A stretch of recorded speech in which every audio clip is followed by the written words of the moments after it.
Bom, boa tarde a todos. Para mim é uma honra estar aqui com vocês, falar um pouquinho desse tema que é tão apaixonante, né? Sustentabilidade, né? Como o Plínio colocou, né? Essa questão do desperdício é fundamental, né? Quando a gente fala de sustentabilidade, né? Combate ao desperdício. Vou trazer para vocês aqui uma visão um pouquinho mais prática do que o Plínio colocou também quando a gente fala de sustentabilidade. Lembrando, quando a gente fala de sustentabilidade, é importante reforçar que sem esse alinhamento do tripé da sustentabilidade, né, sem o alinhamento do social, econômico e ambiental, não dá para falar de sustentabilidade. Né? Quando a gente fala de sustentabilidade, é importante o alinhamento dos 3 pilares. E o que eu noto, né, de sustentabilidade do setor saúde, já trabalhando com a saúde ainda há 9 anos, é que muitos desses pilares, né, do social, econômico e ambiental, desses temas, o que eu noto é que o setor já faz muita coisa, só comunica muito pouco, né?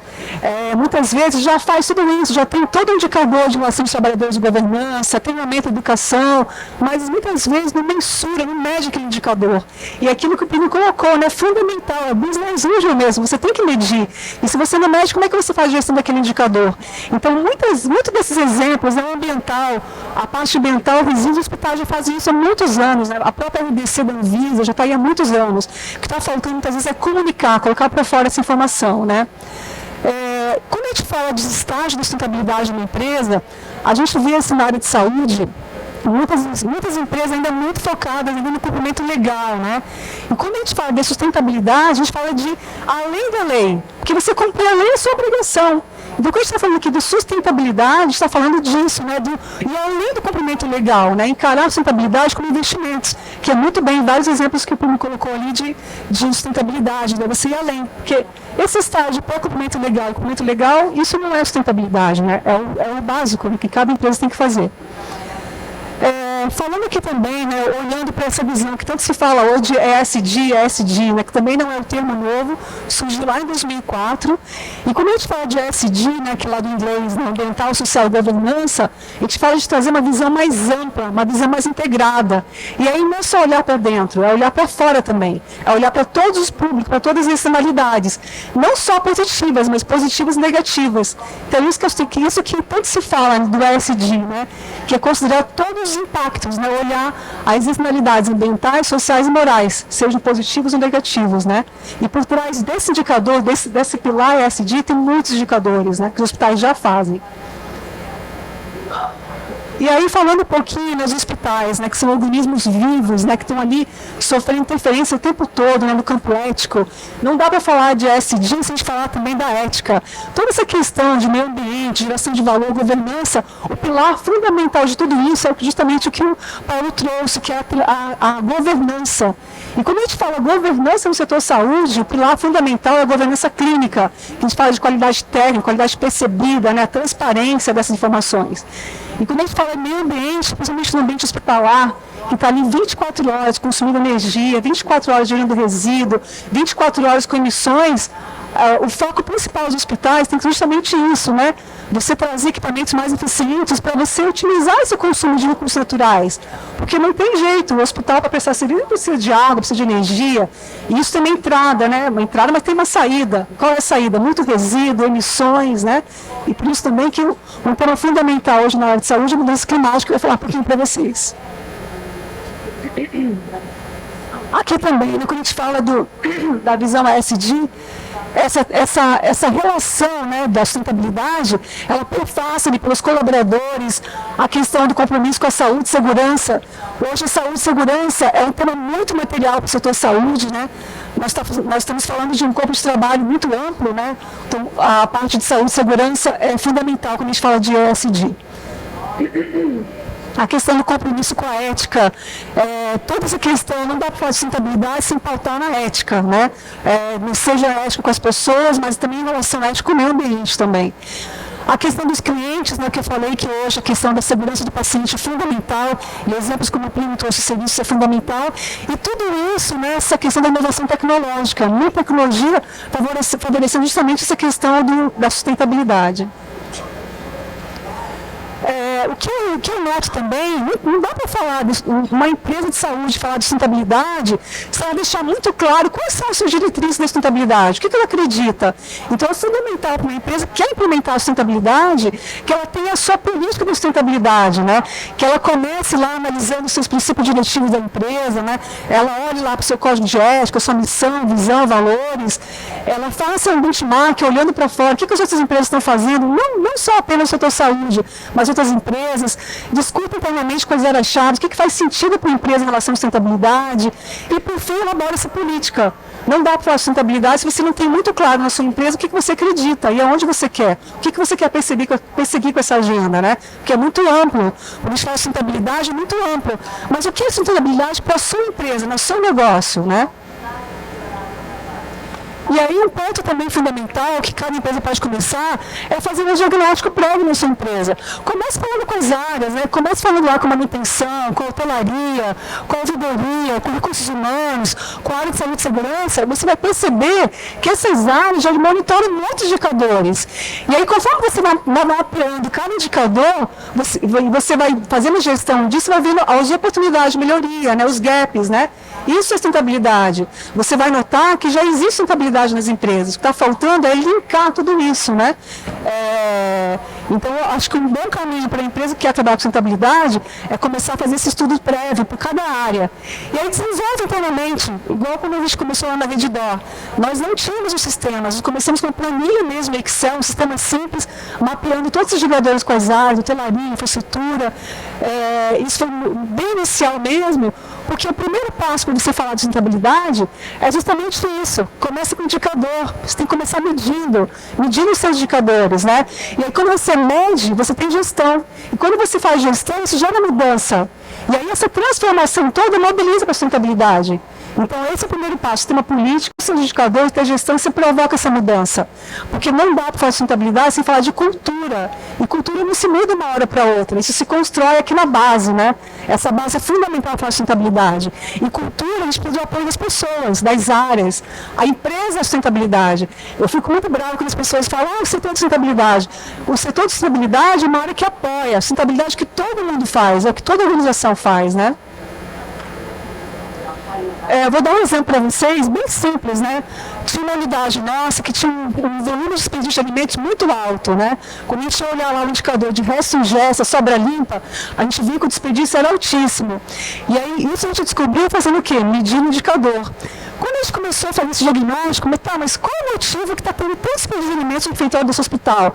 O primeiro passo que a gente fez foi fazer uma pesquisa, né? Uma pesquisa de qualidade, variedade, identificar se as pessoas estavam satisfeitas com aquela alimentação, né? Fizemos o diagnóstico, depois buscamos uma conscientização das pessoas, mapeando por meio de pesquisa, isso com parte do diagnóstico, né? Depois, para conscientizar, a gente começou a elaborar um monte de campanhas naquele hospital. Olha, esse volume de quilos sendo desperdiçados, daria para alimentar não sei quantas pessoas, né? Fizemos cartazes, banners, vídeos, por fim engajamos as pessoas, né? Mostrando o resultado daquela pesquisa. Aqui é um exemplo de materiais que nós fizemos nos refeitórios, porque era muito alto. Era uma regional que tinha um índice de desperdício muito alto. Então nós colocamos aqueles papéis nas bandejas, display nas mesas, fizemos palestras de conscientização e o resultado final disso foi excepcional. Reduziu drasticamente o volume de desperdício. Mas por quê? Porque a gente media, a gente fazia acompanhamento todo mês de todas as unidades, né? E outra coisa muito importante também quando a gente fala de sustentabilidade é você reconhecer quem faz bem. Então, aquela unidade que reduzia, a gente colocava parabéns, a unidade reduziu drasticamente o volume. E aquela que não alcançava, a gente também chamava atenção. Então, essa comunicação também é fundamental quando você fala de sustentabilidade, né? Você mostrar para as pessoas os números, os resultados de tudo isso, né? Aqui algumas fotos das campanhas que nós fizemos nas unidades, colocando papéis de mesa, palestras, né, sensibilizando, mas isso só foi possível porque a gente mediu esse indicador. Com a avançada gestão, é importante também que uma instituição de saúde ela forme uma comissão de sustentabilidade. Hoje os hospitais eles têm muito forte a comissão do PGRSS, que é o gerenciamento de resíduos. Mas quando a gente fala de sustentabilidade, a visão é muito mais ampla, né? E aí você formando uma comissão, isso permite que em cada área, porque no mesmo tema tem um olhar diferente. Isso enriquece muito debate, né? Então a gente formou lá na Redditor também, isso com a avançada gestão, né? Hoje nós já temos uma comissão de sustentabilidade com a participação participação de várias áreas. Isso fomenta essa questão da cultura, né?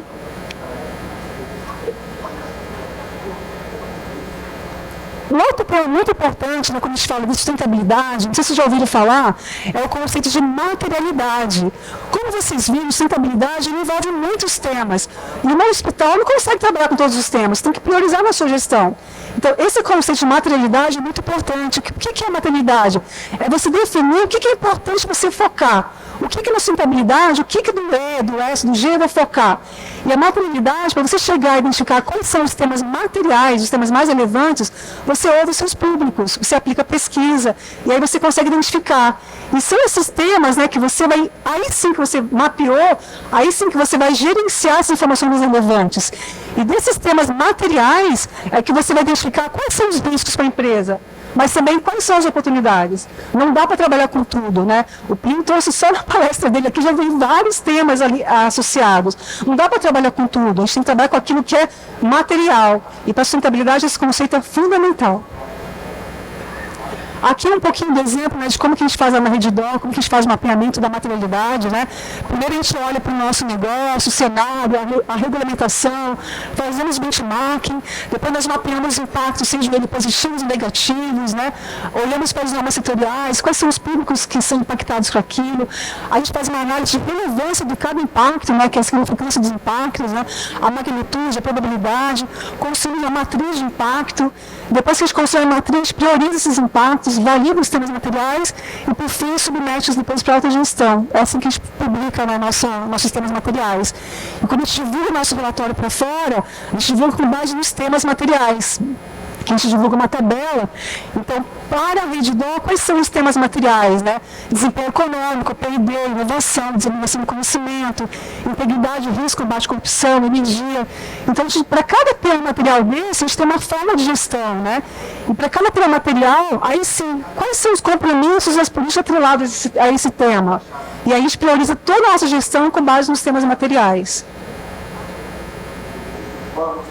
Aqui que eu falei para vocês, né, que a primeira parte também você tem uma política, e dessa política, né, você constrói essa política com base nos seus princípios diretivos, né, missão, visão, valores, e essa política, né, vai te desdobrar no planejamento estratégico. O que eu quero com esses temas? Ah, o meu tema material é energia, tá, mas onde eu quero estudar com esse tema, né?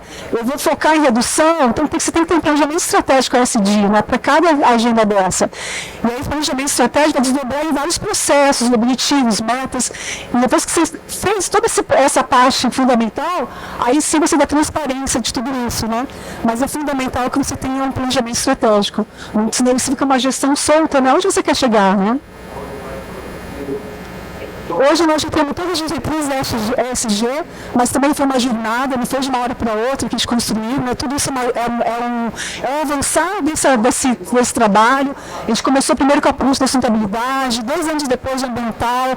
Isso tudo parece assim, mas poxa, ele tem todas as políticas, mas isso foi um processo, foi uma caminhada, né? Hoje a gente começou em 2015, foram 9 anos construindo esse processo, mas é importante começar, né? Eu falo sustentabilidade tem início, mas não tem fim, que é uma jornada contínua. E também alertar vocês, quando a gente fala dessa agenda, a gente não precisa inventar a roda. Já existem muitas metodologias no mercado disponíveis que já ajudam para isso. Né? A própria GRI, que é a metodologia internacional de relatório de sustentabilidade, que é uma baita ferramenta. E já existe desde a década de 90. E muito poucas empresas de saúde usam essa ferramenta. E é uma ferramenta que ajuda muito a avançar nessa gestão, né? Porque ela te fala exatamente como é que você trabalha aquele tema. Além da GRI, o Pacto Global da ONU, né, o relatório integrado, a SASB também, que é um protocolo, que existe protocolo de saúde, ajudando a avançar em muitos indicadores essenciais, os próprios ODS que o Paulo colocou, ligado à ONU, e o Programa Brasileiro de GHG Protocolo, que é ligado a emissões, né, de gás de efeito estufa, além de outros índices e outras ferramentas. Mas o que eu queria alertar a vocês é que já existe muita coisa disponível, basta a gente saber fazer uso disso, né? Hoje, né, com essa maturidade que a gente conseguiu ao longo desses anos, nós já damos transparência a todas as nossas informações ESG, então nós já publicamos a Redditor relatório de estabilidade, já desde 2015, sendo auditado e verificado. Mudanças climáticas também, a gente publica na base mundial de CDP, nossos inventários de gás de efeito estufa também, e o impacto global que a gente comunica no nosso comunicado de progresso junto à ONU, porque a Rigidol é uma empresa que tem adesão ao impacto global. E aqui que eu falei para vocês, né, que de todas as políticas você tem as diretrizes macro, né, e dessas diretrizes você desdobra em objetivos, metas, indicadores, e sempre focando nos temas materiais. Então hoje nós já temos um programa estratégico de clima, de energia, de água, tudo com base nos temas materiais, né. E é muito importante também trabalhar a sustentabilidade nessa visão integrada, nessa visão integrada de gestão, né? Hoje nós já conseguimos ter uma ferramenta que consegue conectar todos esses indicadores, ferramentas, mas isso também não foi rápido, foi um processo também, demorou uma jornada também. Então hoje nós já temos internamente uma ferramenta que consegue realizar análise estratégica de indicadores, consegue conectar, né? De repente esse indicador do RH conecta com compliance, a própria ferramenta já faz isso, né? Calcula automaticamente dados inventários, mas isso também foi um processo que demorou um pouquinho para a gente conseguir. Hoje a gente tem essa ferramenta integrada na Rigidol, que ela olha todas essas metodologias, né? GRI, SASB, EASY, mas no começo eram planilhas em Excel, milhares de planilhas. A Rigidol tem 66 hospitais, então assim, durante muitos anos foram planilha Excel, trabalhando com o que a gente tinha, e vai mostrando os resultados e já conseguindo avançar, né? Muitas vezes as pessoas pensam, mas a Rigidol é uma empresa privada, né? Então tem muita verba, a equipe enxuta, o orçamento também é como toda empresa. Então a gente trabalha com o que tem, né? E vai mostrando o resultado e vai conseguindo avançar. É importante também que vocês consigam, né, que a unidade de saúde, né, ela consiga mostrar as suas práticas, o que ela faz de bom, né? Hoje a gente consegue tangibilizar essas boas práticas da ESG, né? Então a gente já tem mercado livre de energia, aproveitamento de água condensada, tudo isso que são boas práticas, você vai mapeando e conectando com os indicadores, né? Uma série de práticas que você vai identificando, conforme você vai fazendo gestão daquele indicador, você vai descobrindo várias práticas, né? Reuso de água, de retrolavagem de filtro. Hoje todos os hospitais têm redutor de vazão, todos, isso é padrão aqui nos hospitais, né? E você conecta cada ação dessa com um indicador. Hoje, o grande vilão de um hospital moderno é a central de água gelada, é o maior volume de consumo de energia. Por isso que os hospitais investem tanto na automação desse sistema. Porque hoje 50% de consumo de energia no hospital moderno está nessa área, que é chama de CAGE. Então, essa também foi mostrando os indicadores, né? Mostrando a performance daquele que tinha uma CAGE do que não tinha, né? Como é que você melhora. Tudo com números, né? Mostrando também, quando a gente começou a fazer inventário de emissão de efeito estufa, eu medi as emissões, o que a empresa vai fazer com isso? E a empresa começou a focar em fonte de energia renovável. Então hoje a empresa já tem mercado livre de energia, já tem 40 hospitais no mercado livre de energia. E a meta já é chegar a quase 98% de hospitais no mercado livre de energia, usando fonte renovável de energia, né? E não usando somente no mercado cativo de energia. Mas isso também foi um processo. Por que a gente está falando um ponto aqui também, eu comentei com você, de inventário de gás de efeito estufa? Porque o Fórum Econômico Mundial, né, lá em 2022, apontou dos 10 maiores riscos do mundo. Se vocês forem observar, os 5 deles estão ligados ao meio ambiente. Então, dos 10 maiores riscos que o Fórum Mundial Econômico colocou ali, falha na ação climática, clima extremo, perda da biodiversidade, danos ambientais humanos, crise de recursos naturais, tudo isso está ligado a grandes riscos, e muito pouco se fala hoje na área de saúde de mudanças climáticas, né? Então é fundamental que os hospitais conectem, né? Consigam conectar com o impacto de clima para a saúde, direto ou indireto, né? Isso é fundamental, tá? Antenado essas questões, né? E como a gente fala de inventário de gás de efeito estufa, a gente está falando de alguns gases específicos, sendo que hoje o maior vilão na área de saúde, o maior ofensor de emissões é justamente o óxido nitroso, que é o N2O, que é um gás largamente usado na área de saúde, né? É muito usado como gás anestésico nos centros cirúrgicos. Só que o óxido nitroso, ele tem 298 vezes maior potencial de aquecimento global do que o CO2. Então, a gente precisa falar disso das unidades, a gente precisa fazer palestras, promover conscientização. Que muitas vezes a gente está ali, poxa, mas o hospital não é uma indústria, por que eu tenho que falar desse tema? Porque o hospital, ele consome gás que gera efeito estufa, né? Por exemplo, ali o HFC, que é o hidrofluorocarbono, não sei se vocês sabem, mas o sistema de ar-condicionado, ele tem esse gás, né? Então, esses gases todos que a gente está falando aqui estão presentes nos hospitais, né? O metano, mas onde está metano no hospital? quantas 1.000 toneladas de resíduos que eu gero que eu mando para aterro sanitário. Sem falar que hoje o problema do Brasil são os lixões. A gente vive ainda, infelizmente, o cenário de lixões, né?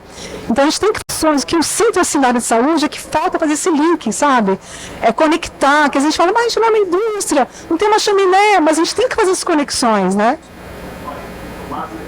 E aí que eu falei para vocês, né, o que é o GWP, né, que é o que o PCC, que é o painel intergovernamental de mudança climática, alertou, né, que tem gases que a gente consome, que o GWP, ou seja, o potencial de crescimento global dele é muito maior do que o CO2. O óxido nitroso, por exemplo, eu falei de 28, é pior ainda, 310 vezes mais que o CO2, né. E aí, só falando um pouquinho aqui do histórico da Regidor, a gente começa pequeno, né? Tudo a gente começa com piloto. Então, quando a gente começou a trazer esse tema para a Regidor de mudanças climáticas, foi lá em 2016 com um único hospital. Começamos a medir as emissões de um hospital, no ano seguinte com 2, depois 2018 com 8. Hoje, em 2022, a gente temos 103 unidades inventariadas. Mas eu lembro a primeira vez que eu fui no hospital falar com o diretor do hospital sobre mudanças climáticas, inventário de quê? Gás de efeito estufa. Então, assim, foi uma jornada, né? Porque você fala, mas o que você quer falar desse gás aqui dentro? A gente não tem gás que contribui para o efeito estufa, né? Então, assim, por isso que é importante sensibilizar, falar, né? Contar com a área de RH, com a área de comunicação para sensibilizar, porque é um desafio, né? E quando a gente fala aqui de inventário, a gente está falando desses escopos, né? A combustão estacionária, aquele gerador que está lá na manutenção, queimando diesel, a combustão móvel, as ambulâncias, né, que tem lá gasolina, consumo de combustível, emissões fugitivas, os gases anestésicos, o carro de extintor, processo industrial, no nosso caso, resíduos sólidos que a gente gera. Alguns hospitais têm ET, né, tratando seus esgotos, né, tudo isso gera emissão. O escopo 2, que é energia elétrica, e o 3, que são resíduos, né, fazendo essas conexões. E essa curva de aprendizado fez com que a gente estruturasse um programa corporativo de gestão, né? Então, hoje nós já temos um sistema de uma política aprovada no Conselho, um sistema que monitora essas informações, temos projetos para reduzir as emissões, investimentos, né? E a gente acabou de finalizar agora uma matéria de risco climático, né? Para poder a gente tangibilizar isso melhor. Não sei como é que está meu tempo, Cláudia. Está tudo bem? Já acabou, mas a gente tem ainda, faltam 10 minutos para encerrar a mesa. Então, só para fechar aqui, falando para vocês, né, que também existem outras oportunidades. Muita gente está olhando para o setor, mas as frentes que a gente fala de sustentabilidade são muito amplas, né? Então, por exemplo, nutrição, né? Olha os volumes de alimentos que o setor de nutrição, que a gente consome, produz toda hora, né? Então, já existem selos também que buscam lá a cozinha sustentável, que olha para alguns critérios, né? Para você ter um selo de cozinha sustentável, você tem que provar essa qualidade da água, do ar, alimentos. Então, assim, quando a gente fala de sustentabilidade, é um olhar muito mais amplo. Que muitas vezes as pessoas pensam, é só resíduos, né? O ambiente social não é só resíduos, é uma série de outros aspectos, né? Por fim, eu fecho aqui para a gente dar tempo de discutir, Cláudia, para a gente avançar um pouquinho. Muito bom.